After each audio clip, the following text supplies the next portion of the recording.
Hola y bienvenido a la serie Saber lo que crees. Comenzaremos con la primera sesión. Y aquí es donde realmente tenemos que empezar. Porque la primera sesión se titula ¿Cómo puedo saber? ¿La Biblia es confiable? Lo que vamos a hacer en esta primera sesión es escuchar 6 testigos. Estos testigos comparecerán sistemáticamente ante nosotros y hablar de por qué la Biblia es confiable. Vamos a estar mirando el testimonio de unidad, el testimonio de profecía, el testimonio de la arqueología, el testimonio de la ciencia, el testimonio de la historia y el testigo de una vida cambiada. Este primer testimonio es el testimonio de la unidad. Ahora, algunos de ustedes quizás se pregunten qué quiero decir con el testimonio de unidad. Este es el individuo, el testigo que da un paso adelante y comienza a hablar sobre él. Consistencia del mensaje bíblico. Este testigo nos dice una y otra vez que aunque la Biblia fue escrita por unos 40 diferentes autores de muy diferentes orígenes y durante un periodo de 1.600 durante años, todos los temas de los que hablaron estuvieron de acuerdo entre sí. Hay un tema unificado, un mensaje unificado. Temas como Dios. Ellos escribieron sobre humanidad. Ellos escribieron sobre pecado. Escribieron sobre la salvación, como una persona es salva. Ellos escribieron sobre muerte. Ahora, esos son realmente son temas increíblemente importantes, pero más que eso, son temas muy controvertidos. Y lo que quiero decir con esto es que si salieras a la calle y entrevistaras, no sé, digamos a 50 personas, y tú se lo pediste, escribir unos cuantos párrafos sobre estos diversos temas, ya sabes, probablemente tendrías alrededor de 50 diferentes formas en que la gente describía todas esas cosas. Ahora imagina que entrevistas a 40 personas para escribir sobre esos temas y muchos más, y luego distribuirlos durante un periodo de 1.600 años. Creo que ya sabes con qué terminarás. Terminarías con una contradicción. Algunas personas dirían que hay un Dios. Otros dirían que tal ser no existe. Algunos dirían que se le puede conocer. Algunos dirían que no hay forma de conocer a Dios.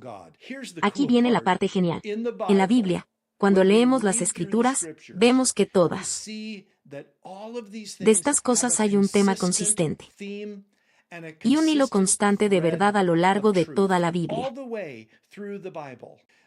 La coherencia y la unidad de la Biblia prueba que, aunque hubo 40 autores humanos diferentes, hubo un autor quien supervisó todo el proceso de escritura. Y ese es Dios sí mismo. Pasemos al siguiente testigo, el testigo de profecía. La profecía es una manera poderosa de demostrar que la Biblia es confiable. Uno de los argumentos más fuertes, porque su fiabilidad es un hecho, que la Biblia está llena con precisión profecías sobre el futuro. De hecho, hay aproximadamente 2.500 profecías en las páginas de las Escrituras. Y quizá te sorprenda saber que la gran mayoría de ellos, casi 2.000, se han cumplido. Eso significa que podemos mirar la profecía y ya podemos ver el cumplimiento. Eso nos deja alrededor de 500 profecías o más que aún están por cumplirse. Cumplido. Bueno, con un número abrumador que tenemos de los que ya se han cumplido y, al pie de la letra, tenemos gran confianza en la capacidad de la Biblia para predecir el futuro y contarnos los acontecimientos que están por venir. De hecho, la Biblia es la única que puede predecir el futuro. Futuro con precisión. Déjame darte algunos ejemplos. En Isaías capítulo 44, dice, así dice el Señor, tú, Redentor, que te formé desde el vientre, yo soy el Señor, que te digo. De Ciro, Él es mi pastor.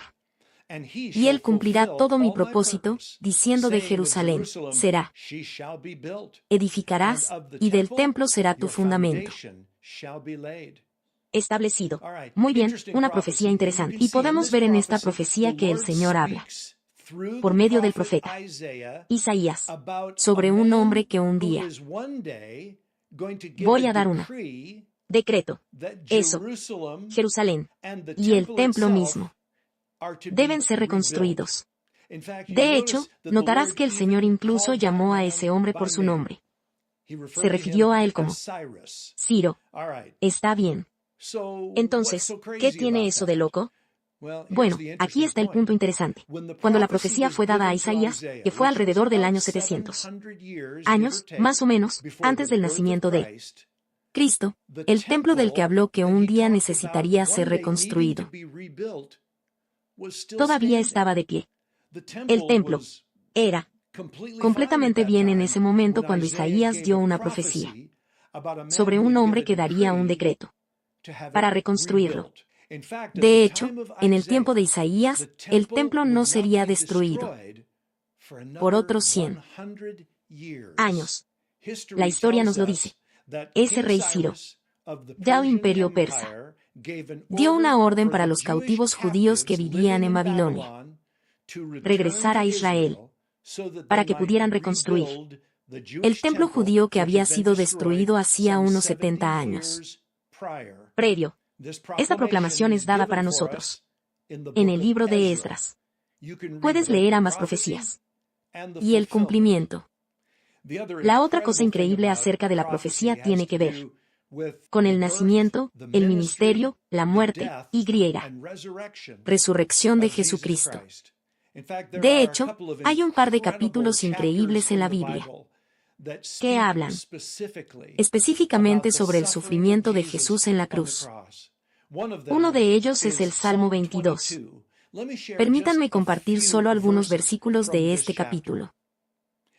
Comienza diciendo, Dios mío, ¿por qué me has abandonado? Y luego más adelante en el capítulo, dice, horadaron mis manos y mis pies. Se reparten entre sí mis vestidos, y para mi ropa echaron suertes.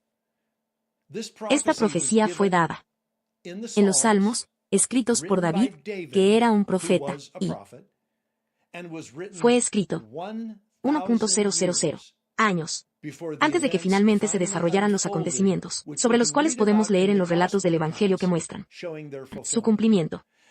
Otro pasaje y capítulo increíble de la Biblia se encuentra en el libro de Isaías, capítulo 53, que habla del siervo sufriente.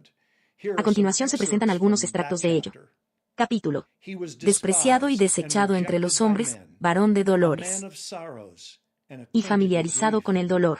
Todos nosotros nos descarriamos como ovejas. Hemos convertido a todo el mundo a su manera, y el Señor ha puesto sobre él la iniquidad de todos nosotros. Estaba oprimido y afligido, pero no abrió la boca. Como cordero que es llevado al matadero, y como oveja delante de sus trasquiladores. Guardó silencio, por eso no abrió la boca. Y se dispuso con los impíos su sepultura, mas con el rico fue en su muerte. Aunque nunca hizo violencia, ni hubo engaño en su boca. Fue la voluntad del Señor aplastar a él. Él lo ha puesto al dolor. ¿Conoces estos breves extractos de estos capítulos? En el Antiguo Testamento se habla de manera tan poderosa y conmovedora sobre la muerte de Jesucristo. Y todo lo que tienes que hacer es leer los relatos de los Evangelios, Mateo, Marcos, Lucas o Juan. Y podéis ver cómo se cumplieron en vívido detalle por los acontecimientos que allí se registran. El siguiente testigo del que vamos a hablar aquí es el testigo de arqueología, cuando hablas con un escéptico. En cuanto a la Biblia, los descubrimientos de la arqueología pueden ser de gran ayuda. Subrayar la fiabilidad del texto bíblico, la gran cantidad de La evidencia arqueológica se puede utilizar para demostrar que las personas, los lugares y acontecimientos de la Biblia realmente sucedió. Tenemos una sobreabundancia de evidencia hablándonos acerca de confiabilidad de la Biblia. Las excavaciones arqueológicas que se llevan a cabo en Oriente Medio desde hace muchos años continúan, incluso hoy en día, y siguen encontrando más evidencia de las cosas de las que habla la Biblia, los lugares, las naciones, las guerras que tuvieron lugar, los hechos que sucedieron en esa zona. Ya sabes, desde hace décadas, las Biblias se han impreso con pequeños suplementos arqueológicos en la parte de atrás, para ayudar a la gente a entender qué se ha encontrado arqueológicamente que corrobora el texto bíblico. Por lo tanto, esta información está ampliamente disponible para todas las personas. También me gustaría recomendarte que visites un sitio web específico llamado expeditionbible.com. Este es un sitio web operado por Joel Kramer, quien es un arqueólogo bíblico y creyente que vive en Israel y produce videos sobre los increíbles descubrimientos que se han hecho en esa tierra, que corrobora la Biblia. Es realmente un sitio web fantástico y hay un canal de YouTube correspondiente. También incluiré un enlace a un artículo en las notas de estudio para esta sesión. Eso. Reflejos. 10. Crucial. Arqueológico. Descubrimientos que están relacionados con la Biblia. Es muy bueno para ti como cristiano estar familiarizado con los descubrimientos arqueológicos que se han hecho que corroboran la Biblia, para que puedas hablar con otras personas sobre la fiabilidad de él. Escrituras. Bien, veamos al siguiente testigo. Este es el testimonio de la ciencia. Cuando examinamos las páginas de las Escrituras, descubrimos que la Biblia sí lo hace. Hacer afirmaciones científicas. Hace afirmaciones sobre el universo creado. Déjame darte algunos ejemplos. En primer lugar, la Biblia describe correctamente la forma de la Tierra. Está en Isaías 40 horas y 22 grados. Es Él quien se sienta arriba, el círculo de la Tierra. Y luego hace otra declaración científica que extiende los cielos como una cortina. Tomemos el primero. ¿Sabías que la palabra que aquí se traduce es círculo? Es una palabra hebrea. Eso significa pelota, o incluso circuito, que significa algo que va alrededor. Depende del contexto, por supuesto, pero en este caso indica algo esférico. Y luego note que Isaías escribe que Dios extiende los cielos como una cortina. En otras palabras, habla de un universo. Eso es, en constante expansión. Esto es bastante fascinante a la luz del hecho de que el libro de Isaías fue escrito 700 años antes del nacimiento de Cristo, mucho antes de que la ciencia lo hubiera hecho, aclarado o probado la forma de la Tierra, y mucho antes de que la ciencia hubiera comprendido que el universo está en constante expansión. He aquí otro ejemplo de la Biblia. Mucho antes de que se inventara el telescopio, los hombres creían que podían contar las estrellas. De hecho, un científico llamado Hiparco, allá por 150 a.C., afirmó audazmente que existían exactamente 1.012 estrellas en el cielo. 150 años después, un romano llamado Ptolemy lo dijo. 1,56. Y luego un hombre llamado Kepler, contado parejo, menos estrellas, diciendo que había 1,6. Bueno, eso suena gracioso hoy en día porque con nuestra modernidad, tecnología y alta potencia, telescopios, nosotros estimar eso en solo la galaxia de la Vía Láctea, nuestra galaxia, existen 100.000 millones estrellas. Y aún así, 600 años antes del nacimiento de Cristo, Dios actuó sobre el profeta Jeremías. Decir, Es como el ejército del cielo. No puede ser numerado. Y las arenas del mar no se pueden medir, así que las multiplicaré. La descendencia de David, mi siervo. Por último, quiero mencionar otra ley científica que hoy en día se conoce como la ley de entropía. También se le conoce como la segunda ley de termodinámica. Son nombres muy elegantes, pero básicamente significan que la ciencia descubrió que toda la materia está en un estado constante de deterioro. Se está cayendo a pedazos. Todo importa. Se está cayendo a pedazos. Es literalmente agotador. Afuera. Bueno, la segunda ley de la termodinámica se estableció principalmente en algún momento alrededor de 1850 por un alemán físico. Ahora bien, si la Biblia realmente hace afirmaciones precisas acerca del universo, esperaríamos que dijera cosas que estuvieran en consonancia con esto. Probado. Ley de la ciencia. Y eso es. De hecho, hace más de 2 milenios antes de la ciencia, se decidió darle a esta ley un nombre elegante. Mira esto del Salmo. Capítulo 102. En el principio pusiste los cimientos de la tierra,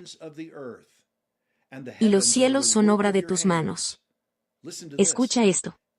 Ellos perecerán, pero tú permanecerás. Todos se desgastarán. Como una prenda de vestir, como una ropa. Los cambiarás. Y los serán descartado. ¿No es eso increíble? Básicamente lo que tienes ahí en ese salmo es una descripción poética de la ley de entropía. Así es como Jesús dijo lo mismo. El cielo y la tierra pasarán, pero mis palabras no lo hará. Mercado. Y estos son solo un par de ejemplos de la creación de la Biblia. Correcto. Afirmaciones científicas sobre nuestro mundo y nuestro universo. A continuación llegamos al testimonio de la historia. Y básicamente lo que estamos preguntando aquí es, ¿lo hicieron los escritores bíblicos? Registro. ¿Qué pasó realmente? En otras palabras, ¿es la Biblia históricamente exacta?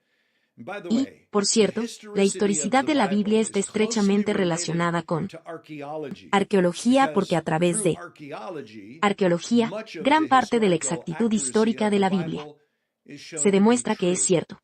Déjame leerte una lista de datos históricos, eventos, y luego os contaré cuando termine lo que todos tienen en común. Son la campaña militar en Israel por el faraón Sisac, alrededor de las 926 a.C. La revuelta de Moab contra Israel alrededor del año 853 a.C. La caída del reino del norte de Israel ante Asiria alrededor de 721 a.C. La derrota de Asdod por Sargón II en 713 a.C. La campaña del rey asirio Sinecar contra Judá en 701 a.C. y el asedio de Leques por Sinecar también en 701 a.C. Finalmente, la caída de Babilonia ante los mesetas y los persas en 539 a.C. Ahora, podría seguir y seguir citando eventos que están enumeradas en la Biblia, pero que tienen todas estas cosas en común. Bueno, lo son todos, mencionado en la Biblia y corroborado por documentos históricos y descubrimientos en el exterior. La Biblia. Otra prueba poderosa de la exactitud histórica de la Biblia nos es dada por el maestro historiador, el mismo, Luke el Doctor. En el tercer capítulo del Evangelio de Lucas, no cita menos más de 6 tiempo histórico marcadores, cuando cuenta acontecimientos de aquella época. Déjame mostrarte esto del capítulo 3 de Lucas.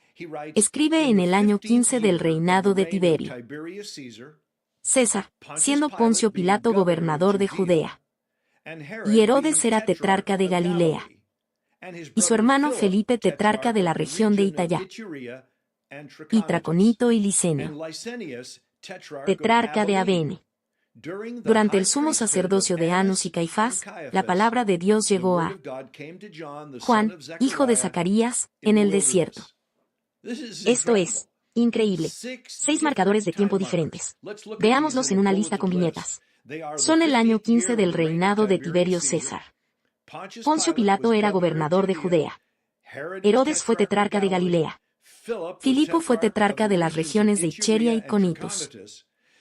Licenio tetrarca de Abeni. Y fue durante el sumo sacerdocio de Anás y Caifás. Ahora bien, en primer lugar, Lucas no tuvo que entrar en todos estos detalles y darnos todos estos marcadores de tiempo. Pero lo hizo de todos modos. El problema es que desde hace muchos años, los historiadores creían que Lucas había cometido un error. Y la razón por la que pensaron así es porque otro historiador, un hombre llamado Josefo, dijo que Licinio sirvió como tetrarca de Abeni antes del tiempo de Cristo. Lucas nos está dando pistas. Durante el tiempo de Cristo. Entonces, ¿quién tiene razón, Luke o el historiador Josefo? Bueno, durante mucho tiempo, se consideró que Luke era el que había cometido un error en su momento. Hasta hace unos 15 años, claro. Porque hace unos 15 años, literalmente hace menos de 2 décadas, se hizo un descubrimiento que mostró una inscripción que decía así: Licinio, tetrarca de Abeni, pagó estos caminos, etc. Y esta inscripción coloca Licinio, bajo la autoridad de Tiberio César y Poncio Pilato. Bueno, claramente hubo otro hombre sobre el cual Josefo escribió, con el mismo nombre, posiblemente incluso un pariente, que había gobernado esa misma zona muchos años antes. La conclusión es que la Biblia demuestra una y otra vez que es correcta. Presenta la historia tal como es. Sucedió. El último testimonio que escucharemos hablará de la confiabilidad de la Biblia. Es el testimonio de una vida cambiada. Ya sabes, una de las afirmaciones de la Biblia es que, a través de la palabra de Dios, puede venir a transformación de un corazón humano. Esto es algo que el apóstol Pablo escribió en el libro de Romanos cuando dijo, nosotros. Así que fueron sepultados juntamente con él para muerte por el bautismo, para que como Cristo resucitó de los muertos por la gloria del Padre, así también nosotros también puede caminar en novedad de la vida. Toda esta idea de caminar en novedad de vida es el testimonio de una vida cambiada. ¿Puede realmente la palabra de Dios hacer eso? Bueno, creo que hay muchas personas, probablemente muchas que incluso están viendo esto ahora mismo, que podrían. Ponte de pie y cuenta cómo el Señor realmente ha cambiado sus vidas a través de la palabra de Dios. Hace varios años, el pastor Chuck Smith de Calvary Chapel Costa Mesa escribió un libro llamado Cosecha. Quizás algunos de ustedes conozcan este libro o incluso lo hayan leído. Narra las vidas de varios jóvenes que literalmente habían sido arruinados por el abuso de drogas y otras cosas, pero a quien Dios salvado y transformados a través de su palabra, haciendo que muchos de estos hombres lleguen a ser completamente diferentes individuos. Muchos de ellos se convirtieron en pastores de grandes dimensiones. Iglesias, quiero leerte algo. Es un extracto de otro libro, un libro que descubrí hace muchos años cuando era realmente, simplemente caminando primero con el Señor. Es un libro que inspiró, de hecho, esta serie de videos. Fue escrito por Paul Little e ilustra poderosamente el poder de la palabra de Dios para transformar una vida humana. Va así. Ernest Gordon, prisionero de guerra durante la Segunda Guerra Mundial y más tarde, el capellán de la Universidad de Princeton, cuenta en su libro, Through the Valley del Wai, como él y los otros prisioneros japoneses en la península de Melee se había reducido a actuar como animales, robando comida a otros que también estaban muriendo de hambre. En su desesperación, el grupo decidió que sería bueno leer el Nuevo Testamento. Como Gordon era graduado universitario, decidieron que él debía liderar Pero, según su propia admisión, Ernest era un escéptico, y aquellos que le pidieron que liderara también eran incrédulos. Gordon y los demás. Finalmente llegué a confiar en Cristo a través del Nuevo Testamento, como este grupo de humanos arañando y desgarrando se transformó en una comunidad de amor.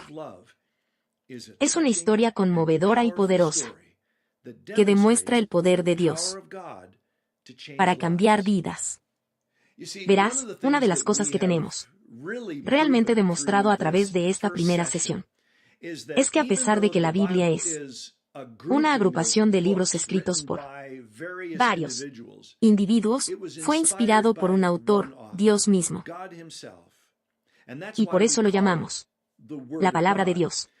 Porque Dios movió a aquellos que escribieron la Biblia a escribir lo que escribieron. Y eso significa que, aunque hubo diferentes autores que contribuyeron a la escritura de la Biblia, en realidad solo tuvo un autor. Ese es Dios. Y porque es de Dios, palabra, hay algo inherente, fuerza, en esa palabra, como la Biblia misma lo testifica, diciendo que la palabra de Dios es viva y activa, más aguda que cualquier espada de doble filo. Así que la palabra de Dios puede hacer una diferencia muy poderosa en la vida de las personas. Así, la historia de aquellos hombres de la Segunda Guerra Mundial, todos llegamos a Dios en necesidad desesperada de transformación, y como nosotros nos exponemos repetidamente a la palabra de Dios, el Señor renueva nuestra mente. Y empezamos a pensar de manera diferente sobre la vida, sobre nosotros mismos y sobre otros. Gente. Y a medida que seguimos leyendo y seguimos estudiando la palabra de Dios, el Espíritu Santo toma esa palabra y comienza a impactar nuestras copas, de maneras que apenas podemos entender. Esto sucede a través de instrucción y convicción. Y a medida que aplicamos la palabra de Dios en nuestras vidas, comenzamos a descubrir una nueva estabilidad que empieza a tomar fuerza. Una estabilidad que nos lo permita pararse, incluso cuando la vida lanza lo peor de sí, nuestro camino. Jesús describió esto, proceso de estabilizar nuestras vidas a través de la palabra. En Mateo capítulo 7, déjame mostrarte esto mientras. Aproximadamente, Él dijo, todo aquel que oye estas palabras mías y los hace, será como un hombre sabio que edificó su casa sobre la roca. Y la lluvia cayó, y vinieron las inundaciones, y soplaron los vientos y golpearon contra aquella casa, pero no fue destruida. Caer, porque ya había sido fundado sobre la roca. Ya sabes, todas las cosas que describe ahí, la lluvia cayendo, las inundaciones aumentan, los vientos soplan y golpean la casa de ese hombre, todos hablan de las dificultades que todos atravesamos en la vida. Pero, como dijo Jesús, la casa de este hombre permaneció. Y por supuesto, eso habla del hombre mismo. ¿Por qué? Porque él ha construido su vida sobre el fundamento de la palabra de Dios. Es realmente algo poderoso y transformador. Bueno, con esto finaliza la primera sesión de saber lo que crees. Nos vemos en la segunda sesión.